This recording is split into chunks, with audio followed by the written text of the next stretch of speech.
that extra push and support. Under this umbrella, you're able to achieve that, and the impact they... And feeling compelled to act in a much more public way, which is what... The only wrong thing to say is to say nothing. Paris, darling, the city of lights, cameras, and people pretending they didn't spend 3 hours getting ready, was on fire. Fireworks outside, heels echoing across marble floors, cameras popping like popcorn. But suddenly, hush. The room froze, smiles still plastered on, but something, oh something, shifted. You know that weird, thick silence when everyone's being polite but their eyes are doing all the gossiping? That was the vibe. A night built for applause suddenly felt like someone had hit mute. The air felt electric but cold, like everyone was waiting for a cue that didn't come. Royal surprise at Paris Fashion Week. The Duchess of Sussex spotted sitting front row at the debut show. And then in she walks, Meghan Markle, the Duchess of Drama herself, gliding in as if she had rehearsed the timing with destiny. Heads turned, cameras readied. Oh, this was supposed to be her night. Now, I don't know if I can get 3 in a row in terms of people you want to stick around, right? Flashes bloomed like tiny explosions. She turned, chin lifted, everything on point, from the angle of her shoulder to the confidence in her walk, but oh, the room. It didn't rise. The applause that should have thundered never came. Instead, people watched for a moment, then slowly turned back to their conversations like, okay, cool, noted. From a distance, it was perfect. Every pose, every glint of light off her dress. But up close, it was careful, calculated. People made room, polite nods, controlled smiles, hellos that didn't turn into hugs. The whole thing screamed polite admiration, not adoration. And that's when it started. The whispers, the tiny shift from applause to assessment. In Paris, she's actually maybe doesn't realize she's approaching the tunnel where Diana died, and then she shows herself really... The soundtrack wasn't excitement, it was murmurs. Polite, poised, borderline mechanical. The vibe wasn't buzz, it was balance, like everyone collectively agreed to keep things professional. No ripples, no chaos, just that tap tap tap rhythm of small talk over champagne glasses. Everything was technically flawless, the walk, the turn, the smile, but the spark? Hidden. Faces did that quick mental math. Who's sitting near her? What's she wearing? What's this mean? Without ever breaking expression. No one was cold exactly, just careful. So careful, fingers clutching purses instead of waving. Conversations stayed in their little bubbles, untouched by the energy she was trying to bring. This is when we first see her, I believe, in the night. I want you to look at this walk and tell me what your... Phones came up, click, then tucked away fast. No one wanted to be caught too interested. Shoulders angled politely, laughter stayed quiet. Private. Even the floor seemed to absorb sound, like it didn't want the moment to echo too far. Meghan moved through it like geometry. Everything symmetrical, perfect, rehearsed. She paused near a group, flashed a half smile, said a silent, "I see you," then moved on. Every step was camera gold but crowd silver, restrained, admired from afar. And that's the thing. She was made for cameras, not rooms. A new storm brewing around Meghan Markle, the wife of Prince Harry. All has started with an Instagram post. Imagine your favorite song's chorus hitting right on time. Everyone nods, but no one jumps. That was this moment. Smooth, polished, but missing heart.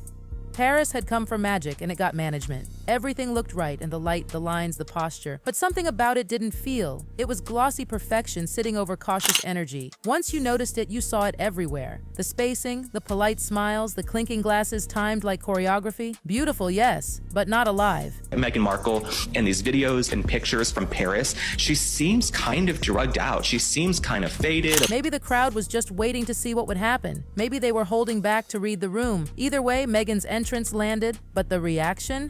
Contained. The flashes didn't stop. They actually got more intense, like the night itself was trying to fill the silence with light. Every frame looked editorial, every pose worthy of print. But the people? They weren't buying into the sparkle just yet. It's like they were watching through glass, impressed, but not moved. The photographers, bless them, were crab walking, desperate for a new angle. But honey, this wasn't an angle problem, it was an energy problem. Paris was supposed to be Meghan Markle's grand fashion comeback. Her first appearance at Paris Fashion Week, sitting front row at Balenciaga. Even the VIPs were doing that subtle thing, glancing over, then immediately pivoting back to safer conversations. A stylist tried a wave, it died halfway up. A publicist did the phone check shuffle, then anchored herself, clearly deciding not to approach. No tension, no drama, just a wall of invisible boundaries everyone could feel. On camera, she looked divine.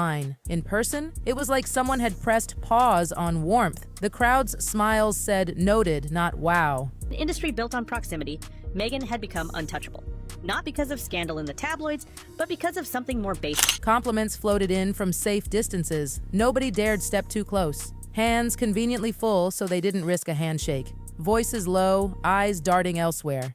It wasn't a welcome. It was choreography. Perfectly polite, deliberately distant. You could hear it in the soundscape.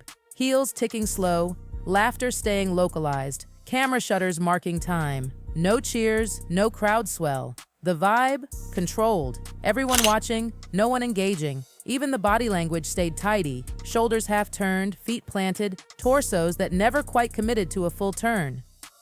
Okay, picture this.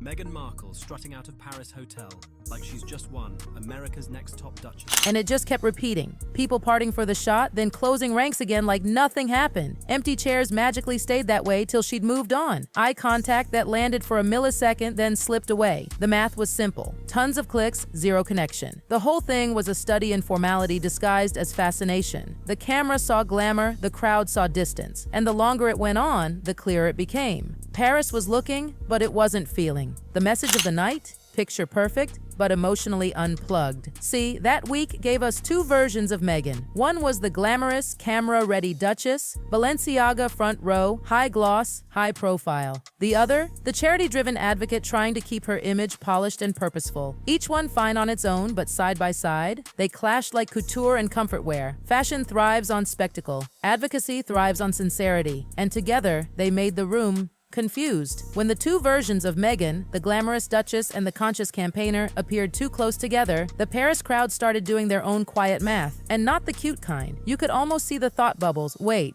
is this shine supposed to soften the message or overshadow it? Is she switching gears or trying to run two narratives at once? Nobody said it aloud, but oh, the glances said plenty. People were watching, curious, cautious, waiting to see which version of Meghan would show up next. Because honey, in Paris, timing isn't everything. It's the thing. If the loud, show-stopping version walks in first, the serious one that follows has to fight to be taken seriously. The tone couldn't just pivot, it had to settle. Every pause between smiles suddenly mattered. Every blink, every glance, every micro-expression became its own PR statement. Front row calls for volume, service work calls for calm. Put them side by side and the result? A tug of war between spotlight and sincerity. Even posture, yes, posture, carried meaning now. What dazzled on a runway suddenly felt too loud in a cause-driven room. A confident turn that looked fierce in one setting could read performative in another. It wasn't about wrong or right, it was about context. Same face, same outfit, same gestures, two totally different reads depending on who was watching and what they expected from her that day. And the rhythm of attention? Oh, it's a monster. The glitzy, viral moments spike fast. Blink and they're everywhere. But the quieter, purpose-driven ones, they build slowly, earnestly. If the week opens with fireworks, the follow-up has to whisper. Otherwise, the glow drowns out the gravity. So, to avoid that leftover shimmer overshadowing everything serious, spacing mattered. Lighting mattered. Even how long she stayed in the frame mattered. Because in the social media age, the smallest choices tell the crowd how to feel without a single word. And what Paris seemed to crave wasn't perfection, it was coherence. They wanted the sparkle and the sincerity to belong to the same story, not two competing chapters. When the visual arc aligns, when the style matches the story, people lean in. When it doesn't, they pull back.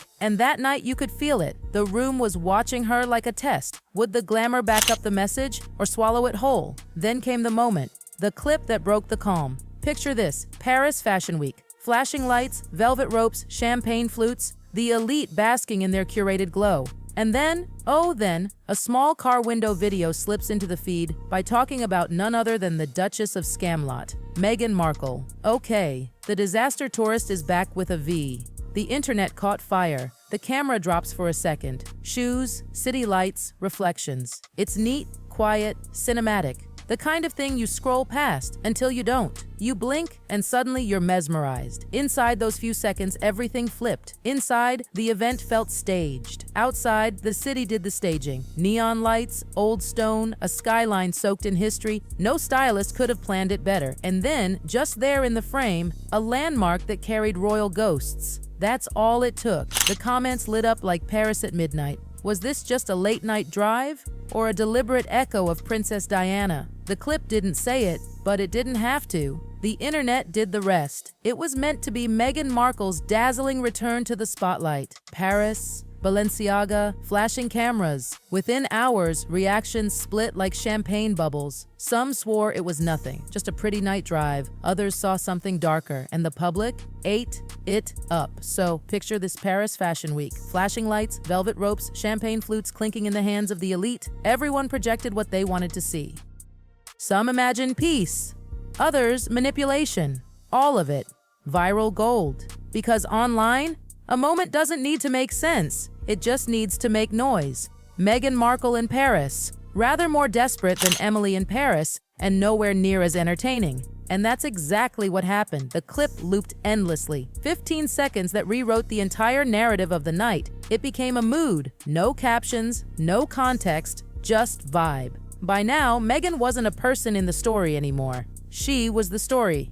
Well, I think you got to get the princess pouch, don't you? You got to work on that. Brilliant. Ben, still movie and those glorious moments, even the high-end magazines started following the internet's lead. The glossy write-ups that came out after were full of elegant sentences and balanced lighting, but no matter how perfect the prose, the clip had already stolen the show. It was looping across millions of screens before anyone even opened the article. And what the web saw wasn't just glamour, it was speculation. Was she recreating Diana's final drive, or was it just coincidence? Nobody could agree, which meant the clicks kept coming. Open a glossy write-up and the night reads, "Smooth sentences glide." Photo sets are curated, balanced, evenly lit. On one side, you had the journalists, slow, thoughtful, polishing every paragraph. On the other, the digital mob, cutting clips, cropping frames, remixing moods. Two versions of the same night, one built to inform, the other built to explode. Now let's have a look at Meghan Markle being weird and inauthentic. Suddenly, her every move was under a microscope, every smile, every glance dissected like a mystery clue. Meghan Markle walked into Paris expecting thunder. The long-form articles gave context. The short-form posts gave chaos. The difference? Intent. One wanted to explain her, the other wanted to own her. Social media doesn't care about truth, it cares about traction. And traction, my dear, doesn't wait for nuance. Captions turned into punchlines. Still frames turned into accusations. Slow-motion edits turned a blink into a confession. It isn't lying, it's framing. Framing is powerful. And honey, the frame had become her biggest enemy. By this point, even the thumbnails were weaponized. Bold fonts, dramatic freezes, suggestive text. Was she smug, sad, shady? It didn't matter. The algorithms had made their choice. Every loop, every duet, every remix turned her Paris debut into digital performance art. What was once an elegant return had become an echo chamber of speculation. And every time she tried to move on, the internet dragged her back. Because online, the truth doesn't win, the first impression does. And Meghan's first impression that night, it was perfect. Too perfect, so perfect it started to look fake.